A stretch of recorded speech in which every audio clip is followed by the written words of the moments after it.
Pinadala niya lahat ng kanyang pera, ang ipon, pero wala pong tumulong po sa kanya. Matuto kayong mag-ipon para sa inyong sarili. Videos that will make you wealthy and debt-free. Mga kababayan kong OFW, kung kayo po ay nagpapadala ng pera sa iyong pamilya, wag na wag niyong ibibigay po ang lahat. Bakit? Kasi kung di mo alam to, probably ikaw ay magiging katulad po nito. Para sa mga katulad kong OFW, mag-ipon kayo para sa sarili nyo. Huwag nyong ibigay lahat sa pamilya.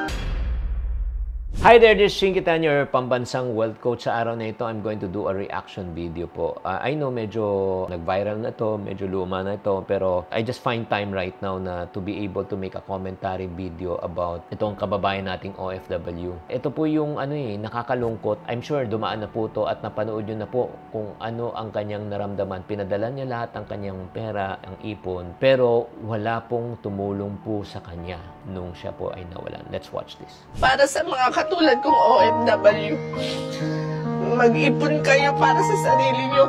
Huwag nyong ibigay lahat sa pamilya. Kasi hindi kayo nakakasiguro na pag tumanda kayo at wala na kayong pera, aalagaan kayo ng mga yan. Katulad ng nangyari sa akin, nung wala na akong pera, halos kaaway na ang turing sa akin. Parang ang sama-sama ko na. Alam nyo kung naibabalik ko lang, nag-ipon ako para sa sarili ko. Ay, grabe naman.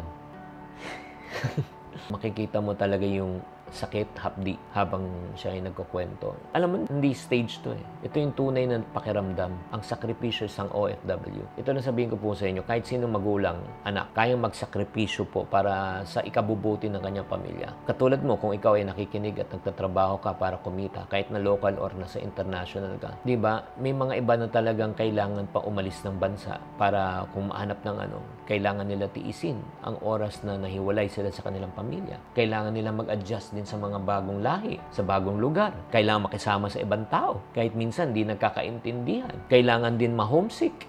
Minsan ang kaayakap mo na lang yung unan, doon kaluluha. Kasi alam nila na kailangan ng kanilang pamilya na magpadala ng pera. So just imagine the emotional toll para sa kanila. Nagtatrabaho para sa pamilya, pero habang patuloy na nagtatrabaho, nagpapadala, nung panahon na sila mismo ang nangangailangan, sila pa ang walang-wala. Kung makikita mo rin dito, nananawagan na rin siya na kailangan matuto kayong mag-ipon para sa inyong sarili. Wake up call na rin to sa ating mga kababayan na OFW. Diba? We should be financially responsible not only towards others but towards ourselves. May kasabihan nga na piliin mo muna ang iyong sarili bago yung iba. Di ba, Chinky, sobrang selfish yun? Yes, pero ang point lang, kailangan balanse. Balanse na huwag niyong kalimutan din, tulungan muna ang iyong sarili bago mo tulungan ang ibang tao. Diba? Katulad din yan sa eroplano eh. Sa eroplano, in case of emergency, babaksak ang oxygen mask. May kasama kang bata. Una, sinabi nga sa instruction, suotin mo muna sa iyong sarili bago mo isuot sa bata. Bakit po?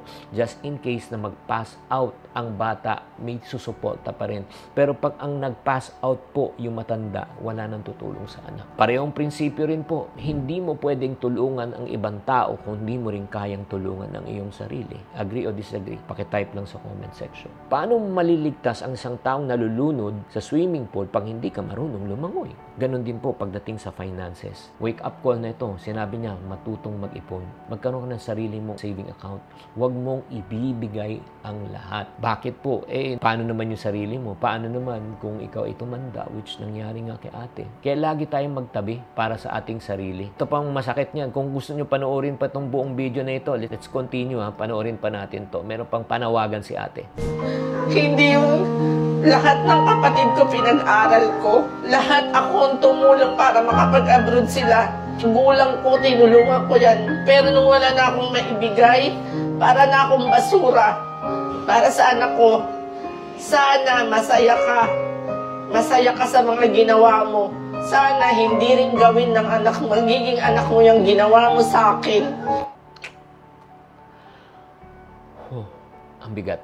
Ito po yung masakit naman sa pagtulong sa ibang tao kung napapansin nyo. Sa panahon ng kagipitan, yung mga taong ini-expect mong tinulungan mo dati, na feeling mo, sila ang tutulong sa'yo, sila pang tatalikod, ang tatakwil ka. Na-experience nyo na ba yun? Kung na-experience nyo, type experience, and then pakikwento na rin kung paano. Diba? Ang sakit-sakit nun. Ito pa yung katotohanan. Yung mga taong hindi mo natulungan dati, sila pang tumutulong sa'yo ngayon. Kaya nga maglagay rin po tayo ng kahangganan sa pagtulong po eh. Ito ang realidad. Look at me. I don't know if you'll agree with this statement. Sa 9 na beses kang tumulong, 1 beses ka lang tumanggi, masama ka na, kuripot ka na, makasarili ka na. Tama o mali? Kaya nga sa video na ito, no, pinakita po sa atin na, again, mag-iwan ka para sa sarili mo. Huwag kang dedepende sa mga taong tinulungan mo. Lahat binigay mo na, hindi mo sigurado na pwede bang isuklian ka pagdating ng panahon. Paano na kung di ka na nakapagpadala? O paano na kung hirap ka na rin? Hindi mo na rin pagkasyahin ng iyong kita.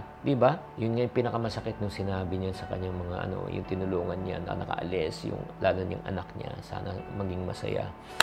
Ay! Kaya nga tanong ko, Jane Matura, Vilmore Pisek, at saka si MGTV Vlog, kamusta naman? Nag-iiwan pa ba kayo sa sarili nyo at nag-iipon kayo para sa sarili nyo? Itong video na ito, it's really a wake-up call for all of us. Whether you are a OFW or you are just a breadwinner, dapat balanse po ang pagtulong natin sa ating mahal sa buhay. Dapat tulungan mo rin ang iyong sarili. Diba? Kailangan, as you give, you must also keep something for yourself. Protect yourself. To ensure, pagdating po ng panahon, diba, kahit wala na sila, wala kang aasahan.